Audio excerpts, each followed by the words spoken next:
Hello छात्रों, कैसे हैं आप सब। उम्मीद है बहुत अच्छे होंगे घर पर रह करके। कल का हमारा वीडियो आप लोगों ने ज़रूर देखा होगा और व्यूज़ उस पर लाइक हमने देखे। आप लोग बहुत अच्छे से देख रहे हैं, आगे भी ये रेगुलरिटी रहनी चाहिए। और वो वीडियो कैसे आपके लिए मददगार साबित हुआ ज़रूर लिखें कमेंट सेक्शन में। आप है ना जो बताते हैं कमेंट करके कि हाँ ऐसा है, ये सलाह होना चाहिए, सजेशन, वो हमारे लिए बूस्टअप का काम करता है। इसलिए आप सलाह सुझाव देना ना भूलें। शेयर को लाइक शेयर कमेंट अवश्य करें। आज आइए हम लोग उस चीज़ को कवर करते हैं जो हमने कल पढ़ा था, लेकिन कल के क्लास में बहुत सारे चीज़ शेष रह गए थे। जैसे बेसिक इकोनॉमिक्स के बारे में हम लोग शुरू किए हैं और इंट्रोडक्शन जानना है इकोनॉमिक्स का। हमने कल आपको बताया था इकोनॉमिक्स क्या है, इकोनॉमी किसे कहते हैं, इकोनॉमिक्स के कितने प्रकार हैं, इकोनॉमिक शब्द की उत्पत्ति कहाँ से हुई, ये सारी चीज़ों के बारे में हमने पिछले वीडियो में बताया था। जो विद्यार्थी देख चुके हैं उन वीडियो को वो तो इस बात को समझ रहे होंगे भली भांति, लेकिन जो छात्र नए नए आए होंगे इस चैनल पर और अभी इस वीडियो को देख रहे होंगे तो उनसे अनुरोध है कि वो इसका लेक्चर नंबर 1 बेसिक इकोनॉमिक्स का जरूर देखें। इसी ग्रुप के ये जो चैनल है दिव्य सक्सेस पॉइंट का, दिव्य जीएस पॉइंट का, है ना, इसमें प्लेलिस्ट है जीएस फॉर इकोनॉमिक्स। उस प्लेलिस्ट में जाएं और जितने भी इकोनॉमिक्स के वहाँ लेक्चर हो रखे हैं अब तक वो सारे आपको मिल जाएंगे। तो एक एक करके नंबर 1, 2, 3 करके आप देख सकते हैं ताकि आपको सुव्यवस्थित एक स्टडी पैकेज मिल सकेगा। आइए हम चर्चा करते हैं आगे। तो यहाँ आप देख रहे हैं जैसे हमने कल यहीं रोका था और इससे आगे हम आज बढ़ते हैं। सबसे पहले यहाँ हमने बताया था कि इकोनॉमिक्स 2 भाग में बटा हुआ है, माइक्रो इकोनॉमिक्स और मैक्रो इकोनॉमिक्स। पहले 1929 ईस्वी के पहले 2 पार्ट ये नहीं हुआ करता था, बस इकोनॉमिक्स एक ही होता था और माइक्रो इकोनॉमिक्स होता था। मैक्रो का उसमें नामो निशान नहीं हुआ करता था। हर कोई जो है कि माइक्रो इकोनॉमिक्स की ही बात करते थे और उस समय इसी के सिद्धांत ज़्यादा प्रचलन में थे। हर अर्थशास्त्री इसी मान्यता पर जीता था कि कोई भी व्यक्ति बेरोजगार नहीं होते हैं, पूर्ण रोजगार की स्थिति पाई जाती है। लेकिन जब 1929 ईस्वी की आर्थिक महामंदी हुई तो इसमें बहुत सारे लोग बेरोजगार हुए, गरीब हुए। इसके वजह से बड़े पैमाने पर एक बड़ा परिवर्तन देखने को मिला जो अब तक लोगों को ज्ञात नहीं था। तो उसके बारे में नए सिरे से सोचना शुरू किया, उसके बारे में रिसर्च करना शुरू किया। तो हमारे J.M. किन्स नाम के एक अर्थशास्त्री थे जिनका पूरा नाम हुआ जॉन मेनार्ड किन्स। इन्होंने अर्थशास्त्र के उस भाग पर प्रकाश डाला जो अब तक गुप्त था या अब तक अंधकार में था, जिसका नाम है मैक्रो इकोनॉमिक्स यानी समष्टि अर्थशास्त्र। इसमें जो है बृहद पैमाने पर देखा गया और राष्ट्रीय स्तर पर, अंतर्राष्ट्रीय स्तर पर, एक बड़े जन समूह के स्तर पर व्यापक पैमाने पर अर्थशास्त्र को पहुंचाने का काम किया। तो हमने देखा कल भी इसका थोड़ा सा रिवीजन हम कर दिए हैं। माइक्रो इकोनॉमिक्स के जो सिद्धांतकार हैं या इसके जो जनक हैं रेगनर फ्रिच, और माइक्रो इकोनॉमिक्स समष्टि अर्थशास्त्र के जो जनक हैं या पिता हैं, है ना, उनका नाम J.M. किन्स, पूरा नाम हुआ जॉन मेनार्ड किन्स है। चलिए इससे आगे हम बढ़ते हैं। ये तो रिवीजन आपका हो गया, ये कल वाला क्लास था। आज का क्लास हम इससे आगे शुरू करते हैं। सबसे पहले जानते हैं इकोनॉमिक्स और इकोनॉमी, ये दोनों में बहुत फर्क है। ये वर्सेज यहाँ कर देते हैं। वर्सेज का मतलब बनाम, इनके और इनके बारे में तुलनात्मक हम अध्ययन प्रस्तुत कर रहे हैं। पिछले क्लास में भी इसके बारे में थोड़ी हमने चर्चा की थी, एक दो और चर्चा कर देते हैं, उदाहरण द्वारा इसको समझाने का हम प्रयास करते हैं। इकोनॉमिक्स क्या है? ये एक थ्योरेटिकल विषय है, थ्योरी है इसमें ज़्यादा, और वो सिद्धांत कैसे गरीबी दूर की जा सकती है, कौन कौन से कारण हो सकते हैं गरीबी के, सरकार के क्या अधिकारी कार्य हैं, सरकार कौन सी प्लान लाएगी ताकि लोगों के जीवन स्तर में ये व्यापक परिवर्तन देखने को मिलेगा। ये सारी चीज़ जो आर्थिक रूप से जो जुड़े हुए हैं उन सारी चीज़ हम इकोनॉमिक्स में पढ़ते हैं, सिद्धांत के रूप में, इसके तरीके के रूप में, योजनाओं के रूप में पढ़ते हैं ना। लेकिन उन्हीं सिद्धांतों को, उन्हीं योजनाओं को जब रियल लाइफ में हम इम्प्लीमेंट करते हैं, वास्तविक जीवन में उसका जब सही प्रयोग करते हैं तो वो इकोनॉमी हो जाता है। एक विशेष कार्यशैली और एक विशेष कार्य प्रणाली के तहत जब हम उस सिद्धांतों को लागू करने का प्रयास करते हैं तो वो इकोनॉमी होता है। जैसे उदाहरण के तौर पर मान लेते हैं कि उदाहरण के तौर पर मान लेते हैं कि ये एक क्लासरूम है, इसमें 100 विद्यार्थी पढ़ते हैं। 100 विद्यार्थी पढ़ते हैं, मान लो थोड़ा देर के लिए आप भूल जाइए कि हाँ ये विद्यार्थी हैं, है ना। उदाहरण के लिए मान लीजिए कि इसमें अलग अलग कार्य करने वाले विभिन्न प्रकार के लोग हैं, अलग अलग पेशे से रहने वाले लोग हैं। कुछ ग्रामीण हैं, कुछ शहरी हैं, कुछ जो है प्राथमिक सेक्टर से हैं, कुछ उद्योग जगत से हैं, कुछ सेवा क्षेत्र से बिलोंग करते हैं। यानी कुल मिलाकर सभी चीज़ों की यहाँ विविधता है। मान लेते हैं 10 व्यक्ति ऐसे हैं जो कृषि कार्य से जुड़े हुए हैं, तो वो कृषि कार्य से अपना उत्पादन करते हैं और उत्पादन के बदले जब वो मार्केट में किसी वस्तु को बेचते हैं तो बदले में उन्हें रुपये मिलता है, जिससे वो अपनी आवश्यकता पूर्ति करते हैं। ठीक है।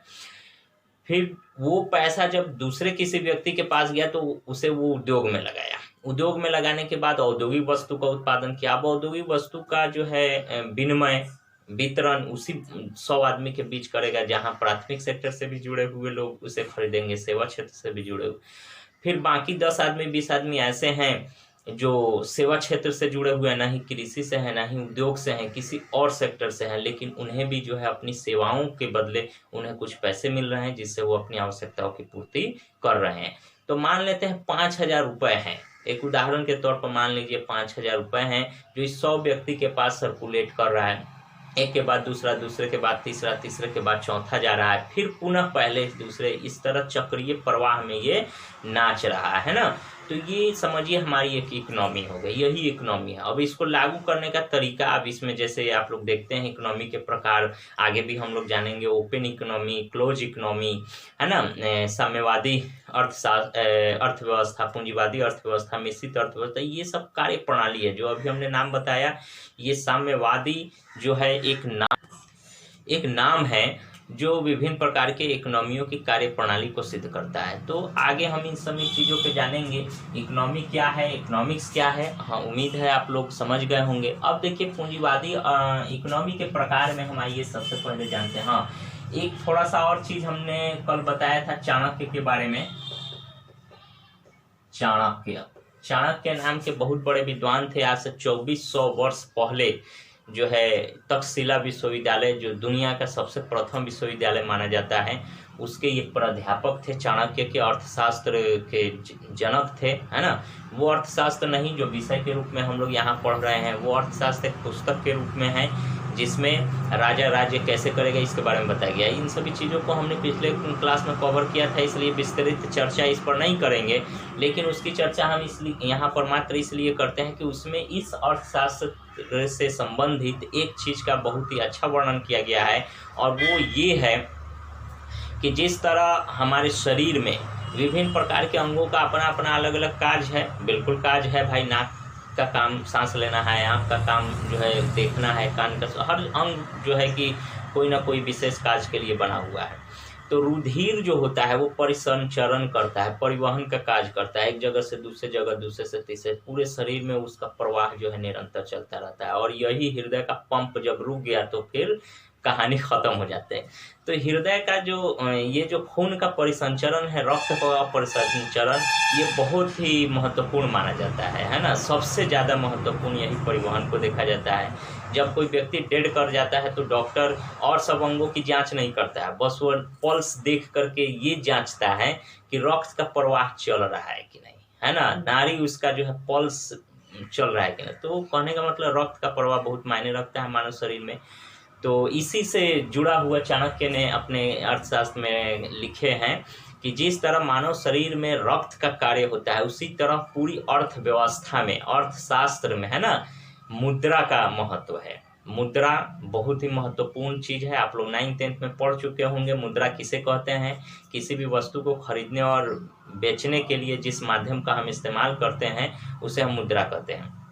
मुद्रा जो वह मापक है जिससे किसी भी वस्तु का हम मूल्य मापते हैं।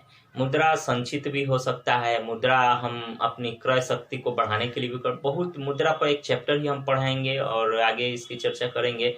तो मुद्रा बहुत ही महत्वपूर्ण माना जाता है। जिस तरह अर्थशास्त्र में, उसी तरह मानव शरीर में माने रक्त का है। और हिस्ट्री में जब आप पढ़ेंगे तो आग की जब खोज हुई तो मानव जो सभ्यता में एक बहुत बड़ा क्रांति आ गई।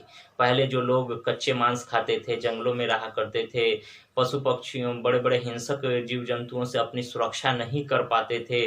वो जो है कि गुफाओं में छुप जाते थे, लेकिन हिंसक जानवर जाकर के उन्हें खा जाता था। लेकिन जब आग की खोज हो गई तो उनके जीवन में एक बहुत बड़ा चमत्कारिक परिवर्तन देखने को मिला।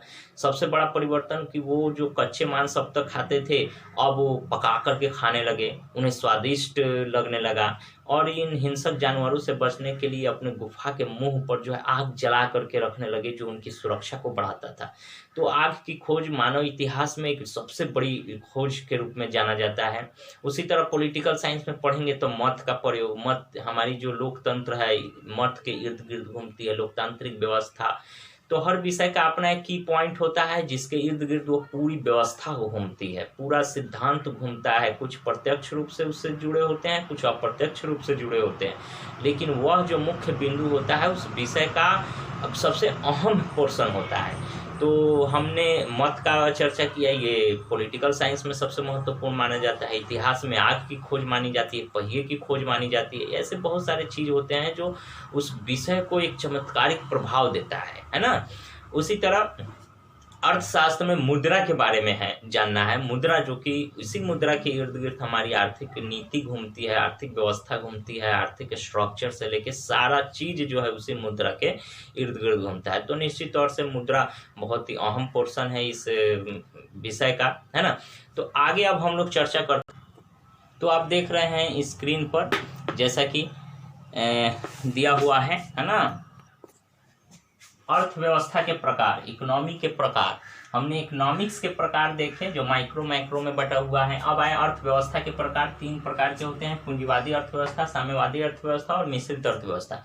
पूंजीवादी अर्थव्यवस्था इसको कैपिटलिस्ट इकोनॉमी कहा जाता है, और साम्यवादी अर्थव्यवस्था को सोशलिस्ट इकोनॉमी कहा जाता है, ठीक है। प्लान्ड इकोनॉमी भी इसे कहा जा सकता है, और मिश्रित इकोनॉमी को मिक्स्ड इकोनॉमी कहा जाता है। आइए सबके बारे में जानते हैं। सबसे पहले पूंजीवादी अर्थव्यवस्था क्या है। पूंजीवादी अर्थव्यवस्था की परिभाषा हम आपको बता दें कि जब उत्पादन के समस्त साधनों पर, अब देखिए उत्पादन आ गया, टेक्निकल वर्ड है। उत्पादन क्या है ना, ये अपने आप में एक अलग अर्थ देता है। उत्पादन ये नहीं है कि खेत में किसान मजदूर जो है के सहयोग से अनाज उपजा लेता है, उतना ही उत्पादन नहीं है। उत्पादन का वो सीमित अर्थ होगा। उत्पादन का मतलब होता है उपयोगिताओं का सृजन करना। अगर एक कारीगर जो है लकड़ी को काट छांट कर कुर्सी बना दे रहा है जिस पर बैठकर हमारी आवश्यकताएं पूर्ण होती है, तो वो उत्पादन कहलाएगा। पहले इसके बारे में नहीं जानते थे। तो अतः उत्पादन का अर्थ होता है उपयोगिताओं का सृजन करना। आपको हम बता दें उत्पादन के विभिन्न साधन होते हैं जिसकी मदद से उत्पादन किया जाता है, जैसे भूमि, पूंजी, श्रम, संगठन, उद्यम। ये 5 चीज होते हैं। भूमि के अंतर्गत केवल जमीन नहीं है, जमीन का टुकड़ा नहीं होता है। इसके अंतर्गत वो प्राकृतिक संसाधन सभी होते हैं जो प्रकृति के द्वारा हमें मुफ्त प्राप्त होती है, वो सभी भूमि के श्रेणी में आता है, ठीक है। उसके बाद में श्रम चाहिए। श्रमिक 2 तरह के होते हैं, एक मानसिक श्रमिक जो दिमाग से काम करते हैं, एसी रूम में बैठ करके कंप्यूटर चला करके सेटिंग करते हैं, तो वो भी एक श्रमिक का काम करते हैं। और एक शारीरिक श्रमिक होते हैं जो मेहनत से हल चलाते हैं, कुदाल चलाते हैं, ईंट को सर पर उठा के 4 मंजिल ऊपर पहुंचाते हैं, तो वो भी श्रमिक है। तो श्रमिक का 2 स्वरूप हुआ, मानसिक श्रम और शारीरिक श्रम। भूमि, पूंजी, श्रम। उसके बाद में होता है संगठन, उद्यम, है ना। पूंजी सबसे बड़ी तीसरी चीज है। पूंजी का मतलब होता है उत्पादन के लिए, है ना, कुछ कैपिटल की जरूरत होती है, रुपए पैसों का, तो वो पूंजी हो गया। तो पूंजी भी 2 तरह की होती है, एक चल पूंजी, एक अचल पूंजी। चल उत्पादन चैप्टर भी हम लोग पढ़ेंगे तो ये सब कवर होगा, यहाँ शॉर्टकट में बता दे रहे हैं। चल पूंजी का मतलब वैसी पूंजी जो आज है कल चल दे, है ना, टिकाऊ नहीं हो, गैर टिकाऊ वस्तुएं होती है। जैसे मान लेते हैं कच्चा सामान है, रॉ मटेरियल है, कैश रुपया है, आज है कल नहीं रहेगा। लेकिन अचल संपत्ति भी होते हैं जो आज है तो कल भी रहेगा, जब तक आप हटाएंगे नहीं तब तक रहेगा, वो वर्षों बरस तक रहेगा। बहुत बड़ा प्रॉपर्टी आप बना रखे हैं, बिल्डिंग बना रखे हैं, तो करोड़ों का आपने जमीन खरीद रखा है, तो वो जो है अचल संपत्ति है, वो टिकाऊ होती है, बहुत दिनों तक काम रहता है। तो चल और अचल पूंजी हो गया। अच्छा, उसके बाद में भूमि, पूंजी, श्रम। उसके बाद में संगठन भी जरूरी है उत्पादन के लिए। संगठन नहीं रहेगा तो एक आदमी काम नहीं कर सकता है। जैसे कि आप हिंदी व्याकरण में पढ़े होंगे, एक अकेला चना भाण नहीं फोड़ता है। तो इतने बड़े कार्य के लिए एक व्यक्ति पर्याप्त नहीं होता है, उसको संगठन चाहिए। और ये चारों चीज अगर किसी व्यक्ति के पास, किसी फर्म के पास यदि है, तो अगर उद्यम नहीं है, 5वां चीज उसके पास नहीं है, तो उत्पादन नहीं संभव है। ठीक है। उद्यम क्या होता है? उद्यम का मतलब होता है जोखिम लेने वाला व्यक्ति, एंटरप्रेन्योर, है ना। जोखिम जब तक नहीं लीजिएगा किसी काज को, तब तक आप उत्पादन नहीं कर सकते हैं। जैसे मान लेते हैं कोई कारखाना आपको बैठाना है, आपके पास भूमि है, पूंजी है, श्रम है, सारा चीज व्यवस्था है, संगठन भी है, काम करने के लिए सारा चीज रेडी है, लेकिन आपके अंदर एक ये डर बना हुआ है कि भाई हम इसमें 5 लाख रुपए लगा रहे हैं, पता नहीं ये डूब जाएगा, ये पैसा वापस आएगा कि नहीं, उद्योग चलेगा कि नहीं।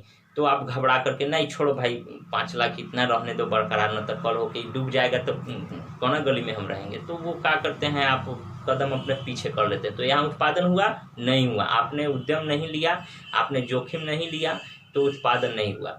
अगर वही व्यक्ति सारी चीज़ अवेलेबल है और जोखिम ले लेता है, खतरा लेने की उसके अंदर शक्ति रहती है कि हाँ ठीक है 5 लाख रुपए लगाए ना भाई, ठीक है हम लगाते हैं, देखते हैं क्या होता है। 10 लाख लगाने की भी अगर वो क्षमता रखता है, मतलब रिस्क लेने की क्षमता, जोखिम उठाने की क्षमता, है ना। अब जोखिम उठाना, खतरा मोल लेना, इसका मतलब ये नहीं कि हाँ एक व्यक्ति, एक छात्र से हमने पूछा कि भाई जोखिम लेना का अर्थ क्या होता है, रिस्क लेना का मतलब क्या होता है। तो एक छात्र खड़ा होकर के बोलता है कि सर मैं बहुत रिस्क लेता हूँ। तो हमने पूछा कैसे रिस्क लेते हैं, तो बच्चा बोला कि सर मैं मोटरसाइकिल चलाता हूँ 1 किलोमीटर तक, वो भी हाथ छोड़कर 1 किलोमीटर तक मोटरसाइकिल चला लेता हूँ। तो यह सुन के हमको बड़ी आश्चर्य हुआ, अरे ये खतरा नहीं बाबू, वो तो जान से हाथ धो बैठेगा अगर थोड़ी सी चूक हुई तो, है ना। तो वो खतरा नहीं, वहाँ वो उद्यम नहीं है, वहाँ वो जोखिम नहीं है। जोखिम उत्पादन कार्य के लिए आर्थिक, सामाजिक या किसी अन्य प्रकार का अगर जोखिम लेते हैं, उस कार्य को करने के लिए अपना साहस उसमें इनपुट करते हैं, तो उसे हम जोखिम लेने और उद्यम के अंतर्गत रखते हैं। तो आपने देखा भूमि, पूंजी, श्रम, है ना, संगठन और उद्यम, ये 5 चीजों की उपलब्धता यदि रहेगी तभी उत्पादन हो सकेगा, अन्यथा नहीं। तो उत्पादन अब इकाई अब आता है। उत्पादन इकाई का मतलब जैसे कि कोई अनाज उत्पादन कर रहा है, कोई उद्योग में वस्तुएं बना रहा है, कोई सेवाओं का, जैसे शिक्षा, अगर कोई शिक्षक आपको टीचिंग कर रहे हैं, आप पढ़ा रहे हैं, तो भी एक सेवा दे रहे हैं, तो ये उत्पादन के ही अंतर्गत माना जाएगा। तो वस्तुओं को उत्पादन या सेवाओं का उत्पादन, यानी विभिन्न प्रकार के उत्पादन को इन श्रेणी में रखा जाता है। अब आइए हम चर्चा करते हैं उत्पादन शब्द की जिक्र और इसके प्रकार। इसके बारे में हमने इसलिए बताया क्योंकि इस चीज को बताने के लिए, समझाने के लिए आपको उत्पादन का अर्थ समझ में आना बहुत जरूरी है। तो अब उम्मीद है उत्पादन किसे कहते हैं ये समझ में आ गया होगा। आगे देखिए, चर्चा करते हैं पूंजीवादी अर्थव्यवस्था। तो पूंजीवादी अर्थव्यवस्था की परिभाषा है कि जब उत्पादन पर किसी निजी और खास व्यक्ति का स्वामित्व होता है ना, तो उसे पूंजीवादी अर्थव्यवस्था कहते हैं। इसमें बड़ी बड़ी मल्टीनेशनल कंपनी, बड़ी बड़ी पूंजीपति लोग शामिल होते हैं उत्पादन करने के लिए, चाहे वो वस्तु का उत्पादन हो या सेवाओं का उत्पादन हो। ऐसी व्यवस्था को, ऐसी अर्थव्यवस्था को मानिए, या ऐसी आर्थिक व्यवस्था को हम पूंजीवादी अर्थव्यवस्था का नाम देते हैं। इसका सबसे बड़ा उदाहरण है अमेरिका। क्या है? America, USA, United state of America, है ना। तो USA, अमेरिका जो है पूंजीवादी अर्थव्यवस्था को मानने वाला देश है। इसका मानना है कि सरकार को उत्पादन नहीं करना चाहिए, है ना। ऐसे अर्थव्यवस्था को मानने वाले लोगों का और अर्थशास्त्रियों का विचार है कि उत्पादन सरकार के जिम्मे और किसी समाज या किसी जनसमूह के जिम्मे नहीं करना चाहिए, यह किसी निजी व्यक्ति, पूंजीपति व्यक्ति के जिम्मे करना चाहिए, और वो व्यक्ति के सामने सिर्फ लाभ कमाना उद्देश्य होता है। पूंजीवादी अर्थव्यवस्था में उद्देश्य सबसे ज़्यादा क्या होता है? लाभ कमाना, पूंजी कमाना, पैसा कमाना। यहाँ कल्याण नहीं देखा जाता है, ठीक है। आगे हम लोग जानेंगे इस कल्याण के बारे में भी। तो पूंजीवादी अर्थव्यवस्था का मोटिव होता है कि केवल हम पूंजी कमाएं, लाभ कमाएं, पैसा कमाएं। इससे क्या होता है? श्रमिकों का शोषण होता है। जैसा कि आप आज से 100 साल पीछे चले जाइए, 200 साल, 150 साल पीछे चले जाइए, जब भौगोलिक खोजें हुई थी, औद्योगिक क्रांति हुई थी, तो औद्योगिक क्रांति के बाद जो उद्योग धंधे जो नए नए आए थे अस्तित्व में, तो पूरी दुनिया के जो भी देश थे 2 टाइप में बट गए थे, उपनिवेशवादी देश और साम्राज्यवादी देश। तो साम्राज्यवादी देश जितने थे उन सबका मोटिव था कि हम अधिक से अधिक देशों को गुलाम बनाएं, वहाँ से कच्चा सामान लाएं, और हम अपने यहाँ जो निर्मित सामान है उन वस्तुओं को वहाँ जा कर के बेचें, जिससे हमको भारी आर्थिक मुनाफा हो सके। इसी क्रम में अंग्रेजों ने हमारे देश पर जो है कि व्यापार व्यवसाय करने के उद्देश्य से इसको, भारत को गुलाम बनाने का काम किया। तो उन साम्राज्यवादी देशों की 2 चीज़ें सबसे महत्वपूर्ण थी, सबसे आवश्यक थी, जो कच्चा माल नहीं रहेगा तो उत्पादन नहीं होगा, तो कच्चा माल वहाँ मिलेगा जहाँ पर ऐसे उद्योग धंधे स्थापित नहीं है, जैसे भारत जैसे सरीखे देश, एशिया अफ्रीका के बहुत सारे वो गरीब देश जो औद्योगिक क्रांति अभी तक नहीं हुआ था, वैसे देशों को गुलाम बनाने का काम किया गया। और वस्तुओं को बनाकर बेचने के लिए बाजार की उपलब्धता भी चाहिए थी। ये दोनों चीज़ों के लिए अधिक से अधिक देशों को गुलाम बनाया गया इन साम्राज्यवादी देशों के द्वारा। वो कौन साम्राज्यवादी देश थे? तो यूरोपीय देशों में जैसे इंग्लैंड है ना, ब्रिटेन जिसका नाम है, फ्रांस, जर्मनी, हॉलैंड, पुर्तगाल, डच, फ्रांसीस, ये सारे जो देश थे, हमने अभी जो कुछ देशों के नाम लिए, इसके अलावा और भी बहुत सारे देश हैं। तो ये साम्राज्यवादी देश थे, ये अपने से कमजोर और है ना अविकसित देशों को गुलाम बना लेते थे और वहाँ से कच्चा माल लेता था और वहाँ पर अपने निर्मित वस्तुओं को बेचता था। तो इसमें इसी तरह भारत भी अंग्रेजों का गुलाम बन गया। तो ये जो व्यवस्था है पूंजीवादी व्यवस्था है। तो इस पूंजीवादी व्यवस्था में क्या होती है, श्रमिकों का बहुत अधिक शोषण किया जाता है, क्योंकि वहाँ कल्याण नहीं देगा, वहाँ तो गुलाम बना करके काम करा रहा है ना। तो जब गुलाम बना के काम करा रहा है तो कल्याण थोड़े देखेगा, उसके हिफाजत की बात, तो उसके भलाई की बात कभी नहीं सोचेगा। वो पूंजीपति देश या वो पूंजीपति कंपनी या उद्योगपति चाहेगा अधिक से अधिक काम हम ले ले, कम से कम पैसे दे दे। तो अब देखिए, इसमें आप लोग हिस्ट्री में पढ़े होंगे, थोड़ा सा ये इकोनॉमिक्स हमारा हिस्ट्री के तरफ चला गया, क्योंकि हिस्ट्री में भी बहुत सारी आर्थिक इतिहास पढ़ने होते हैं, तो थोड़ा सा उस पर हम नज़र दे रहे हैं, गौर करें। तो साम्राज्यवादी देशों ने जब लोगों को गुलाम बनाना शुरू किया, देशों को गुलाम बनाना शुरू किया, अपने स्थापित करने शुरू किए, तो इससे समाज में वर्ग संघर्ष उत्पन्न हो गया। पूंजीपति वर्गों का मान्यता था कि हम अधिक से अधिक लोगों को गुलाम बनाकर रखें और अधिक से अधिक काम ले, कम पैसे दें। और श्रमिकों का सोच था कि नहीं, हम कम काम करें, अधिक से अधिक पैसे प्राप्त कर पाए, है ना। तो दोनों का हित एक दूसरे से टकरा रहा था। इसी संघर्ष को हम वर्ग संघर्ष, श्रमिक संघर्ष, है ना, ये कहते हैं। इसी बीच में गिरमिटिया मजदूर, ये गिरमिटिया शब्द जो है बहुत ही फेमस है, आपको एग्जाम में अक्सर पूछे जाते हैं, है ना। तो गिरमिटिया क्या है? तो वहीं से गिरमिटिया आंदोलन की शुरुआत हुई। तो पूंजीवाद की सबसे पहले हमने बात बताई कि वेल्थ ऑफ नेशन 1776 ईस्वी में, कल भी हमने बताया था कि वेल्थ ऑफ नेशन 1776 ईस्वी में एक किताब लिखी गई थी, किनके द्वारा? Adam Smith. एडम स्मिथ कौन थे? इकोनॉमिक्स के जनक माने जाते हैं ना। तो उन्होंने 1776 में वेल्थ ऑफ नेशन, बार बार हम रिवाइज कर रहे हैं, इसको आप लोग लिख लें, याद कर लें, हर बार इसके ऐसे प्रश्नों का जो है कि पूछता है। तो इस किताब को लिखा गया, जिस किताब में बताया गया कि सरकार का मोटिव पूंजी कमाना होता है। इसमें ये बताया गया कि पूंजी की प्रधानता होगी तभी विकास माना जाएगा। इसमें ये बताया गया कि उद्योगों का मोटिव जो है, उद्देश्य होना चाहिए अधिक से अधिक पूंजी कमाना, पैसा कमाना, चाहे वो जिस तरह से करे। तो इसे हमने देखा कि किस तरह वर्ग संघर्ष उत्पन्न हुआ समाज में, कि लोगों का शोषण शुरू हुआ, देश के देश, बड़े बड़े देश गुलाम बना लिए गए। तो ये पूंजीवादी अर्थव्यवस्था में उत्पादन तो बहुत अधिक हुआ, पूंजी तो बहुत बनाए, विकास के पैमाना को तो बहुत छुआ, लेकिन इसमें बहुत सारी कमियां भी थी।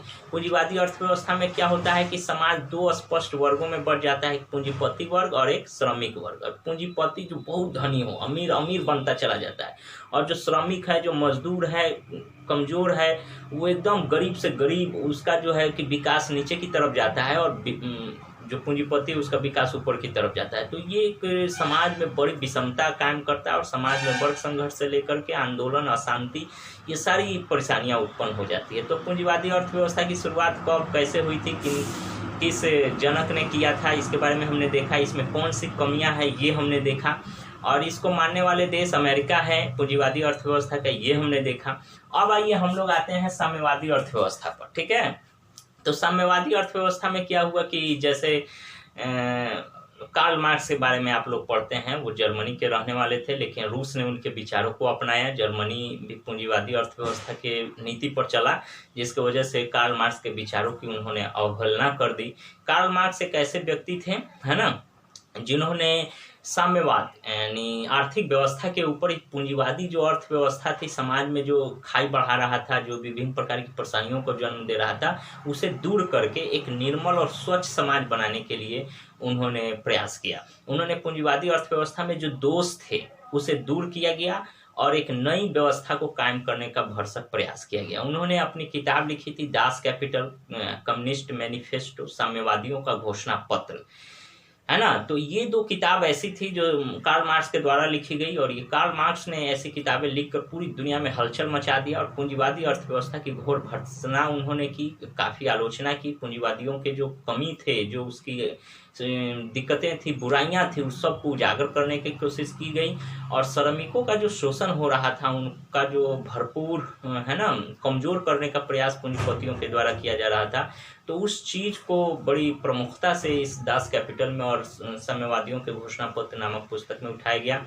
चलिए, आप में से कितने व्यक्ति जानते हैं कार्ल मार्क्स के द्वारा लिखे गए किताब जो दास कैपिटल था किस ईस्वी में लिखा गया था? आप कमेंट सेक्शन में हमें बताएं कि दास कैपिटल की रचना कब हुई थी, है ना। चलिए, अगर आप में से कोई जानते हैं तो जल्दी कमेंट फटाफट करें, अगर नहीं जानते हैं तो हम आगे इस वीडियो के लास्ट में आखिर में हम इसका आंसर आपको जरूर देंगे। चलिए आगे बात करते हैं। साम्यवादियों के घोषणा पत्र और दास कैपिटल किताब लिखकर उन्होंने अपनी ख्याति जो है पूरे विश्व में रातों रात पहुंचा दी, और इससे क्या हुआ, बड़े बड़े जो पूंजीवादी देश थे, जो पूंजीपति प्रधान देश थे, तो उन देशों में जो है कि आंदोलन होने लगे, क्योंकि कार्ल मार्क्स ने मजदूरों से आह्वान किया कि ऐ श्रमिकों, दुनिया के श्रमिकों, एक हो, संगठित हो, संघर्ष करो, उन्होंने नारा दिया था। और इस नारा का जो है कि श्रमिकों ने इस तरह उपयोग किया कि बड़े बड़े उद्योग धंधों में ताले लगाने लगे, हड़ताल होने लगे, अपने हक की लड़ाई की मांग की जाने लगी। मजदूरों का जो अब तक शोषण होता था, अब तक जो उनके ऊपर जुल्म होते थे या उनसे अधिक काम लिए जाते थे, काम तो ऐसे लिए जाते थे 24 घंटा में, आपको सुनकर आश्चर्य होगा 16 घंटा 18 घंटा काम लिया जाता था, है ना।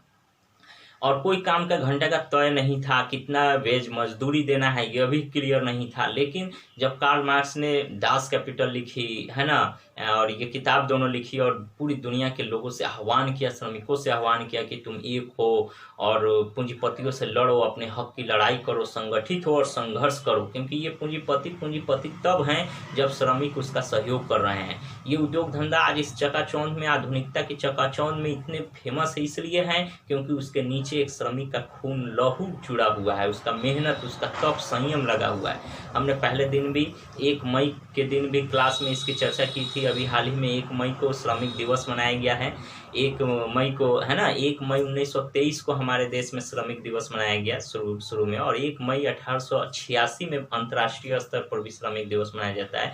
तो क्वेश्चन में एसएससी में जहाँ भी अगर ये प्रश्न आए कि श्रमिक दिवस कब मनाया जाता है तो 1 मई मारेंगे। भारत में श्रमिक दिवस अगर पूछे कब शुरुआत हुआ था तो 1923, और अंतर्राष्ट्रीय स्तर पर इसकी शुरुआत कब हुई थी तो 1886। दोनों का डेट जो है महीना 1 मई ही है ना। तो कार्ल मार्क्स ने इसके बारे में लोगों से संगठित होने की सलाह दी, और साम्यवाद, उन्होंने एक नया सिस्टम का इजाद किया, साम्यवादी अर्थव्यवस्था, जिसने ये बताया कि उत्पादन का उद्देश्य केवल पूंजी कमाना नहीं होना चाहिए, उत्पादन का उद्देश्य श्रमिकों का शोषण करना नहीं होना चाहिए, बल्कि उत्पादन का उद्देश्य लोगों का कल्याण करना भी होना चाहिए, समाज का कल्याण भी हो। जैसे आप लोग अपने घरों में देखते होंगे कि ऐसे पास पड़ोस में भी देखते होंगे कि हर वो चीज़ें केवल पैसे के लिए ही नहीं बनाई जाती है, कुछ ऐसे चीज़ें बनाई जाती है शांति सुकून के लिए, है ना, उपकार के लिए, परोपकार के लिए, कुछ चीज़ें भलाई के लिए बनाई जाती है कि नहीं। जैसे सड़कें बनाई जाती है, ठीक है, पूंजीपतियों का ये सड़कें बनाई गई, उत्पादन अधिक हो, देश का विकास हो, लेकिन उस सड़कों के किनारे जो पेड़ लगाए जाते हैं, है ना, इससे प्रत्यक्ष नहीं अप्रत्यक्ष लाभ हमें मिलता है, तो वो कल्याण का काम है।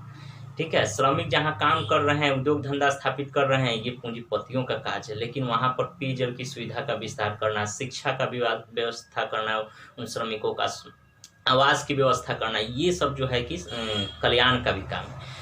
तो कार्ल मार्क्स ने पूरे विश्व का ध्यान अपनी तरफ खींचा और उन्हें ये बताया, श्रमिकों को ये बताया कि संगठित हो, संघर्ष करो, और बाकी लोगों को ये बताया कि पूंजी का कमाना, यानी उत्पादन का उद्देश्य पूंजी कमाना, लाभ कमाना भर नहीं, बल्कि क्या करना है, जो है समाज का लाभ देना है, समाज का कल्याण करना है, भलाई करना भी है। इसलिए एक विश्व स्तर पर पूंजीपतियों में जो बुराइयां थी, पूंजीवादी जो अर्थव्यवस्था में कमियां थी, उसे दुरुस्त करके एक नई अर्थव्यवस्था का शिलान्यास किया गया, एक नई अर्थव्यवस्था की आधारशिला रखी गई, यूँ कहे तो वहीं से साम्यवादी अर्थव्यवस्था का विकास हुआ, साम्यवादी अर्थव्यवस्था में विकास हुआ। अब देखेंगे कार्ल मार्क्स के सहयोग से उसके बाद में और भी बहुत सारे लोग आए। कार्ल मार्क्स तो एक पहले व्यक्ति थे, उसके पहले भी साम्यवाद था, लेकिन वो विस्तृत रूप में नहीं था, है ना। उसके बाद में कार्ल मार्क्स और भी बहुत सारे लोग आए जिन्होंने साम्यवाद को और समृद्ध बनाया, इनके विचारों को संपोषित किया, इसके अनेक सिद्धांतों की रचना की। तो इस तरह साम्यवाद अर्थव्यवस्था के पहले प्रकार पूंजीवादी अर्थव्यवस्था और दूसरे प्रकार साम्यवादी अर्थव्यवस्था। अब एक तीसरे प्रकार की तरफ हम बढ़ेंगे, मिश्रित अर्थव्यवस्था। अब वो कौन सी स्थिति आ गई जिसकी वजह से मिश्रित अर्थव्यवस्था की शुरुआत हुई? क्योंकि पहली जो अर्थव्यवस्था थी पूंजीवादी अर्थव्यवस्था, वो पूंजी के लिए काम कर ही रहा है। दूसरी अर्थव्यवस्था जो साम्यवादी अर्थव्यवस्था है, समाज के कल्याण के लिए काम कर ही रहा है। फिर मिश्रित अर्थव्यवस्था की क्या जरूरत थी? अब तीसरी कौन सा है? तो इसके बारे में भी हम आगे जानेंगे, वो कौन सी परिस्थिति थी, कौन सी स्थिति और कौन सा वक्त आया जिसकी वजह से मिश्रित अर्थव्यवस्था का विकास हुआ था। अब देखिए, पूंजीवादी अर्थव्यवस्था के जो अवगुण थे, जैसे वर्ग संघर्ष है ना, लाभ के जगह पर केवल कल्याण की जगह पर केवल लाभ को महत्व देना, ये पूंजीवादी अर्थव्यवस्थाओं की क्या थी? कमियां थी। अच्छा, साम्यवादी अर्थव्यवस्था जब अस्तित्व में आई तो ऐसी बात नहीं कि साम्यवादी अर्थव्यवस्था में केवल फायदा ही फायदा था और एकदम सही थी, इसमें भी बहुत सारी कमियां निकाली गई। क्योंकि साम्यवादी अर्थव्यवस्था का मानना है, क्या मानना है? अब इसकी कमी की तरफ ध्यान दीजिए। इसकी कमी है कि है ना, समान वितरण का सिद्धांत पर यह काम करता है। समान वितरण का सिद्धांत। चलिए ध्यान दीजिए, साम्यवादी अर्थव्यवस्था है ना, समान वितरण के सिद्धांत पर काम करता है, तो जो कि ये त्रुटिपूर्ण सिद्धांत है। अब क्यों त्रुटिपूर्ण है, कैसे है, इसका हम उदाहरण लेते हैं। सबसे पहले लेते हैं, कोई घर है, जैसे कि आपका घर है, इसमें 4 लोग हैं। कितने लोग हैं? 4। जैसे आपके फादर हैं, मदर है, आपकी डॉटर हैं और सन आप हैं, या कोई लड़की है तो उसके घर में भाई है। यानी कुल मिलाकर के ये 4 व्यक्ति है, फादर, मदर, डॉटर और सन। ये 4 व्यक्ति है घर में। अब मान लेते हैं फादर की अगर कमाई, टोटल इनकम जो है कितनी है? 20,000 रुपए है। वो महीना में 20,000 रुपए वो कमा पाते हैं। तो ये बताया जाता है कि परिवार के सभी लोगों की आवश्यकता पूरी हो, सबकी जरूरतों का ख्याल रखा जाए। तो पूंजीवाद की बात नहीं, हम साम्यवादी अर्थव्यवस्था की बात कर रहे हैं। तो यहाँ ये सिद्धांत कहता है समान वितरण। मान लो उदाहरण के तौर पर 20,000 रुपए है, तो इसका समान वितरण किया जाए तो फादर, मदर, डॉटर और सिस्टर सबको बराबर बराबर अगर प्रत्येक का हिस्सा दिया जाए तो 4 × 5 = 20,000, 5,000 रुपए पर कैंडिडेट को मिल जाएगा। 5,000 फादर को मिल जाएगा, 5,000 मदर को, 5,000 डॉटर को, 5,000 सन को, लड़का को मिल गया, और 20,000 रुपये इस तरह समान वितरित हो गया। तो ये सिद्धांत न्याय संगत तो है, सबको बराबर का हक तो दे रहा है, लेकिन क्या यह सही है? इसकी सूक्ष्मता को जब आप अध्ययन करेंगे तो पाएंगे कि ये ठीक नहीं है। मान लेते हैं डॉटर, उसकी बहन जो है वो घर में रहती है, वह शायद उसे 5,000 रुपये से कम की भी आवश्यकता हो, लेकिन उसे 5,000 मिल गया हो, तो उस पैसे का वो क्या करेगी? दुरुपयोग करेगी। ठीक है। अच्छा, दूसरी बात, जो सन है, लड़का मान लेते हैं बाहर पढ़ रहा है, कोटा रह करके पढ़ रहा है, चाहे बड़े शहर में पढ़ रहा है, जिसकी आवश्यकता 5,000 से अधिक रुपए की है, वह 5,000 में अपनी आवश्यकता पूरी नहीं कर पा रहा है, लेकिन उसे इस बॉन्ड के तहत अगर 5,000 रुपये में काम चलाना दे दिया जाए तो ये क्या है? न्याय संगत मांगे नहीं। मदर घर में रहती है, उसे 5,000 की कोई जरूरत नहीं है, लेकिन फिर भी उसे 5,000 दे दिया जाए। हो सकता है बहन को ही अधिक रुपए की जरूरत हो और उसे कम मिल गए हो। अगर लड़का छोटा है, अभी घर में मान लेते हैं 5 साल का है, लेकिन उसे 5,000 रुपये दे दिया गया, तो वो उसकी खर्च से अधिक उसके पास पैसे आ जाएंगे ना। तो ये न्याय संगत मांग नहीं हुआ, बल्कि ये होना चाहिए वहाँ पर कि डॉटर को कितना चाहिए, सन को कितना चाहिए, उसकी आवश्यकता के अनुसार पैसा का वितरण होना चाहिए, अनुपातिक वितरण नहीं होना चाहिए। हाँ, सबको बराबर बराबर अनुपात में वितरण कर दिए, ऐसा नहीं, बल्कि उनकी आवश्यकता के, हो सकता है किसी की आवश्यकता 2,000 की हो, किसी की 10,000 की हो, तो ऐसा नहीं है कि हाँ 10,000 है तो नहीं करेंगे, कोई 10,000 भी कर सकता है, कोई 2,000 में भी खर्च कर सकता है। तो ये सारी बातें हैं। तो ये साम्यवादी अर्थव्यवस्था का एक बहुत बड़ा अवगुण है कि ये समान वितरण का सिद्धांत है। जैसे समाज में अगर मान लेते हैं, बड़े स्तर पर थोड़ा सोचे, समाज में अगर मान लेते हैं 100 आदमी रह रहा है, 100 आदमी में सरकार अगर मान लेते हैं कि 1 लाख रुपए खर्च कर रही है, 1 लाख खर्च कर रही है, तो 100 आदमी में बराबर बराबर अगर डिप्यूट कर दे तो क्या सब कोई डॉक्टर बन जाएगा, सब कोई इंजीनियर बन जाएगा, या सब कोई जो है कि IAS बन जाएगा? ऐसा नहीं। उसमें हो सकता है कि किसी को ज़्यादा की आवश्यकता हो, किसी की कम की आवश्यकता हो, तो उसकी आवश्यकता के हिसाब से उसका माने समूहन करना या उसका विवेकपूर्ण उपयोग करना, ये जो है कि उचित होना चाहिए। तो साम्यवादी अर्थव्यवस्था में भी कुछ बुराई है, इसमें क्या हो जाती है, भ्रष्टाचार बढ़ जाता है, क्योंकि साम्यवादी अर्थव्यवस्था में उत्पादन के समस्त साधन, उत्पादन के बारे में अभी थोड़ा देर पहले चर्चा की है, उत्पादन किसे कहते हैं, इसके कौन कौन से साधन होते हैं। तो उत्पादन के समस्त साधनों पर, उत्पादन का मतलब वस्तुओं का उत्पादन हो, सेवाओं का उत्पादन हो, या विभिन्न प्रकार की किसी भी चीज़ों का उत्पादन हो, तो जब उत्पादन के साधनों पर सरकार का, समाज का, या किसी जो है कि एक बड़े संस्था का जब, कमेटी का जब स्वामित्व होता है, तो वैसे अर्थव्यवस्था को हम साम्यवादी अर्थव्यवस्था कहते हैं। इसमें समाज के कल्याण के लिए काम की जाती है, इसमें सरकार अपने हाथ में कंट्रोल रखती है, और इसमें जो है कि पब्लिक प्रॉपर्टी या पूंजी की अधिकता, पूंजीपति, उद्योगपति जैसे शब्द नहीं होते हैं, क्योंकि इसमें सबों के धन को सरकार अपनी मानती है, भले उसके पास है, लेकिन सब जरूरत पड़ने पर सरकार उसे तब कभी भी ले सकती है। तो ये साम्यवादी अर्थव्यवस्था में है कि सरकार की सारी संपत्ति होती है, प्रॉपर्टी, जमीन जायदाद किसी एक व्यक्ति के नाम से कभी नहीं होता है ना। तो उसमें क्या हो जाता है कि व्यक्ति काम करने से कतराने लगता है, भ्रष्टाचार, है ना, लाल फीताशाही, अफसरशाही, ये सब होने लगती है, जिसके वजह से लोग निरंकुश होने लगते हैं। सरकार के ऊपर इतना उत्पादन का बोझ हो जाता है कि वो सही रूप से अपने दायित्वों का निर्वहन नहीं कर पाती है, जिससे भी अव्यवस्था, कुव्यवस्था उत्पन्न हो जाती है। और साम्यवादी अर्थव्यवस्था को मानने वाला सबसे बड़ा देश कौन है? यूएसएसआर है। यूएसएसआर यानी रूस का ही है ना, रूस का ये जो है कि साम्यवादी अर्थव्यवस्था का सबसे, अब यूएसएसआर नहीं है, यह टूट गया 1991 ईस्वी में, इसका विघटन हो गया था। अब रूस है जो साम्यवादी अर्थव्यवस्था को मानने वाला देश है, और भी बहुत सारे देश हैं। अब मिश्रित अर्थव्यवस्था की चर्चा हम करते हैं। मिश्रित अर्थव्यवस्था क्या है, इसकी शुरुआत कब और किन परिस्थितियों में हुई। अब तो वीडियो ज़्यादा लंबा हो रहा है, आज के लिए हम इतना ही रहने देते हैं। इससे नेक्स्ट अगले क्लास में हम मिश्रित अर्थव्यवस्था के बारे में बताएंगे, और मिश्रित अर्थव्यवस्था के बाद इकोनॉमिक्स में वो कौन कौन से चैप्टर्स हैं जो आपको पढ़ने होंगे, और किस किस चैप्टर से कैसे सवाल पूछे जाते हैं, रिसेंटली कौन कौन से एग्जाम में कैसे सवाल आए हैं, इस सब की भी हम चर्चा करेंगे। और पूरा होल सिलेबस आपको लिखाएंगे कि कौन कौन से महत्वपूर्ण चैप्टर हैं इसके नेक्स्ट क्लास में। इस वीडियो के बाद जस्ट 1-2 दिन या 3 दिन के अंदर आपको नया वीडियो मिल जाएगा। उस वीडियो में मिश्रित अर्थव्यवस्था के बारे में जानेंगे और इससे आगे के बारे में जानेंगे। तो उम्मीद है आज का क्लास आपको अच्छा लगा होगा, समझ में आया होगा, क्योंकि हम इसको ज़्यादा से ज़्यादा समझाने का प्रयास कर रहे हैं। अगर समझाएंगे नहीं, सीधे लिख के फटाफट बताए, तो इतना देर में तो बहुत कुछ बता दिए रहते, लेकिन इधर से बताते इधर से निकल जाता है। लेकिन उसको थ्योरी के तरह, उसको एक कहानी के तरह, उसको एक ऐतिहासिक तथ्यों के आधार पर उसे मिला करके जब हम आपको बताते हैं, तो एक कॉन्सेप्ट क्रिएट होता है जो आपके दिमाग में हमेशा फिट हो जाएगा, और जल्दी भूलेंगे नहीं, या कभी नहीं भूलेंगे शायद, है ना, और वो आपको हमेशा काम आएगा। तो आज के लिए इतना ही रहने देते हैं। बहुत बहुत धन्यवाद।